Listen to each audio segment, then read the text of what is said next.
What's up, people? Jeff Brown coming to you live and direct from Killeen, Texas with Jeff's Wild World of Boxing. Just got through watching the Andre Direll and Arthur Abraham fight, and first of all, I want to say that I'm glad to see that there was finally somebody that was out there that woke up and realized that you need to throw punches against a guy who just puts his damn arms up like this and fights all night. But what I am going to say is I think it's a bunch of bullshit, and Arthur Abraham is a big pussy right now in my book because he decided because he was losing the fight, he got knocked down, he was cut, he was bleeding, he was getting beat to the punch. He decided, let me go ahead and just hit this guy while he's down. Seeing that he slipped on the canvas, which just so happened to be in his corner for a second time, I'm not sure a lot of you caught that.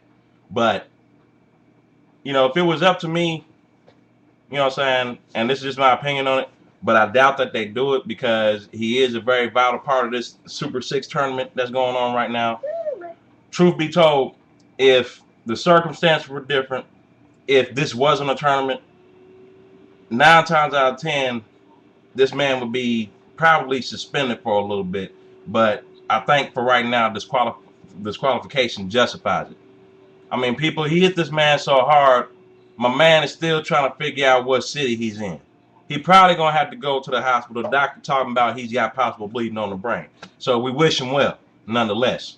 What more can I say about it? The man fought a good fight. I don't even think he knew he won the fight, honestly, because they're trying to talk to him. He's talking about let me breathe. He went into convulsions at one point when he first went down, and it was a scary moment for him, and I'm sure a lot of people that was in that arena because his family was right there watching the whole thing.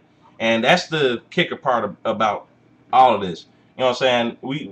When you look at boxers, you really get a newfound respect for them, especially when you know that they have families and stuff, because it's a very tragic thing to watch, a family member get hurt. You don't want to see that happen to anybody, but unfortunately, it's a part of this sport.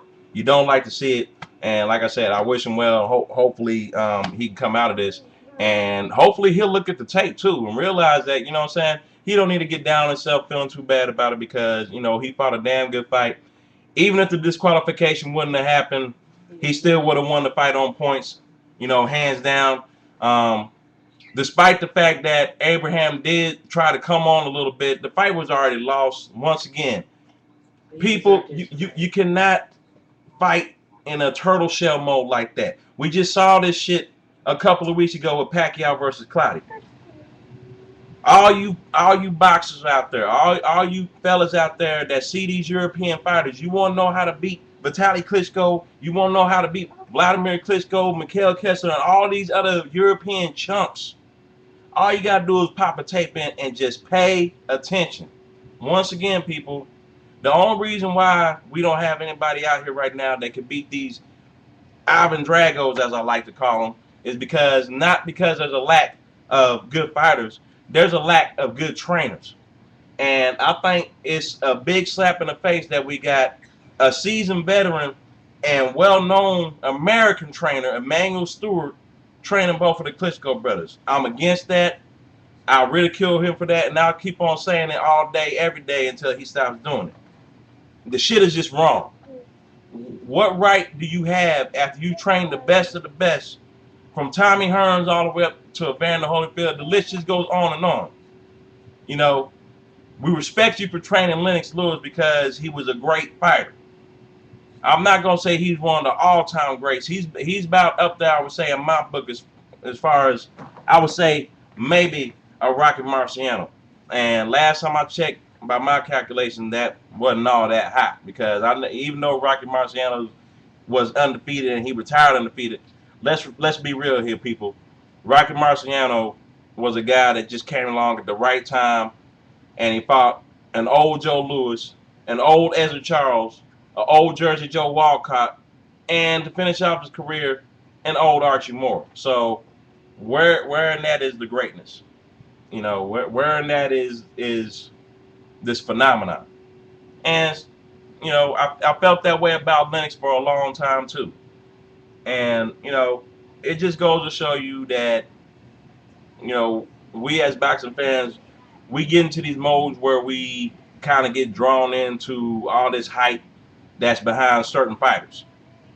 And believe it or not, I just got through making a reply to a couple of comments about the same particular thing in regards to Pacquiao. And, you know, I knew I was going to catch some flack for it. Honestly, like I said before, I really don't care. And I'll repeat it once more. What I'm not going to allow is you talking about this one right here.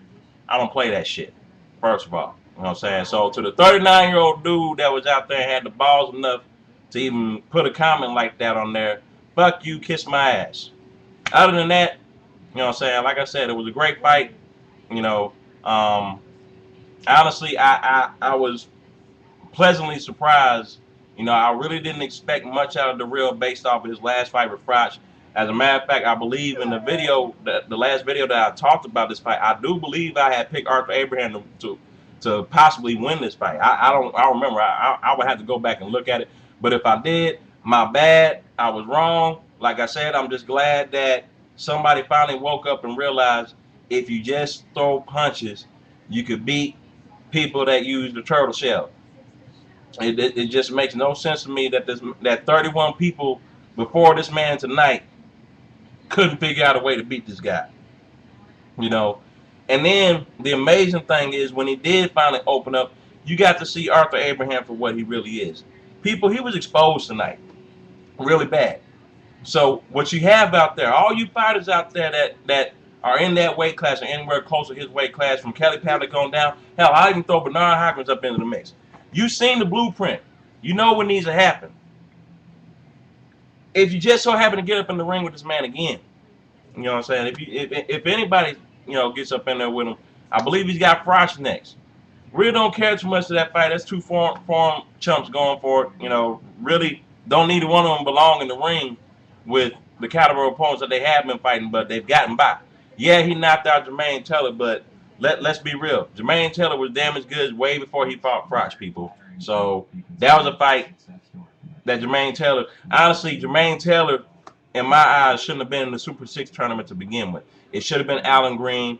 They changed that. They've made that correction now. He's in the Super 6 tournament. He's going to be fighting Andre Ward on June 19th, so look out for that. Like I said, I got a lot of other good fights coming up. Bernard Hopkins, Roy Jones.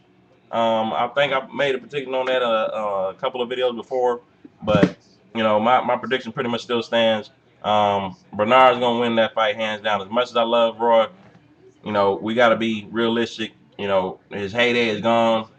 I mean he even though it was probably a junk fight, he lost to Danny Green. No matter how you slice it, whether it was an early stoppage or not, or whatever you people want to say about it, but let's be real here. Roy Jones ain't got it no more. He's not going to have it again, and he needs to just go ahead and hang it up and probably go home and play some basketball or something. But we still love him nonetheless here. He's still a fan favorite, so it's all good. And, of course, the big enchilada. We got Sugar Shane and Floyd finna go at it. Still don't have a pick for that yet. I still don't have a pick. Everybody, you know, I put out that video before.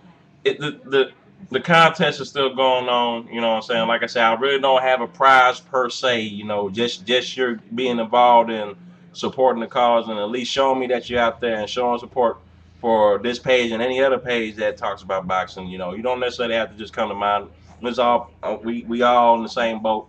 But like I said, this is supposed to be all in good fun.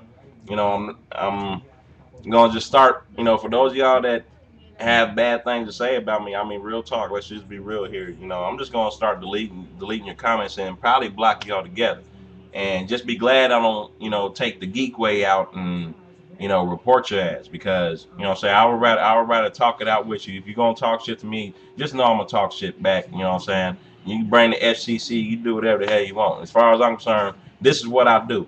Like I said before, if you don't like what I have to say, don't watch it. You know what I'm saying? If you were subscribing, you don't like what I have to say, unsubscribe to my shit. I really don't care. It's not going to hurt me none. Just remember this. The more comments you make, that's more views for me, baby. Thank you very much. This is your boy, Jeff, and I'm out.